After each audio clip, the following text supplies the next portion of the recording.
আসসালামু আলাইকুম এভরিওয়ান, আমি আছি রমেশ আলী। আজকে আমি আইছি শিঙিমারি কোকরাডাঙ্গা বিশাল একটা ফার্মে আছি, লোকাল ফার্মে।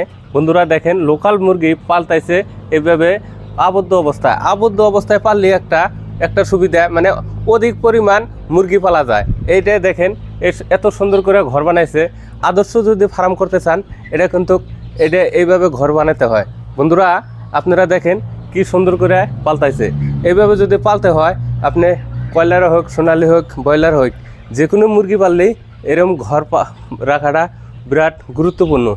এর নিচ দিয়ে দেখেন হাওয়া বাতাস আসতেছে, চারো সাইডে এমনি মুক্ত হাওয়া পানি, এরকম আবহাওয়া খুবই ভালো। এটা যদি আপনার রাত্রেবেলাও এরকম হাওয়া থাকে, গরমের অবস্থায় কিন্তু ফ্যান লাগে না। কারণটা এটা চারো সাইডে মুক্ত অবস্থায় হাওয়া বাতাস আসতেছে, চারো সাইডে গাছ লাগানো আছে।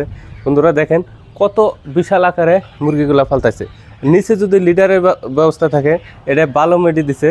এটা খাবার দাবার এখন বর্তমানে প্লেট দিতেছে, ব্রয়লার যেটা ফিনিচার প্লেট, এই প্লেটটা খাবার দিতেছে। এগুলা বয়স হইলো বর্তমানে 2 মাস। এখন এই ফার্মের ভাই ক্যামেরার সামনে আসবো না, মানে বিরাট একটা প্রবলেম হয়েছে, তার জন্য আসবো না। আমরা কই যে এমনি আপনি ভিডিও করে নেন, তার জন্যে ক্যামেরার সামনে আসতেছি না। বন্ধুরা এই ফার্মের যেটুকু আমি জানলাম, বন্ধুরা খুবই ভালো একটা 1000 করে কিংবা 2000 করে একবারে ব্যাচ উড়ায় এই মুরগিগুনা পালে এইভাবে আর কি। বন্ধুরা যদি ভিডিওটা যদি ভালো লাগে, অবশ্যই লাইক করবেন, শেয়ার করবেন, আর Ramesh Ali YouTube channel subscribe করবেন। আজকে ভালো করে ফার্মের বিষয় ইন্টারভিউ নেবো। আপনারা এই ভিডিওর জড়িতে অনেক কিছু শেখার বিষয় আছে, আপনারা দেখতে থাকেন। বন্ধুরা আজকের মতো বিদায় নিচ্ছি, ধন্যবাদ সবাইকে।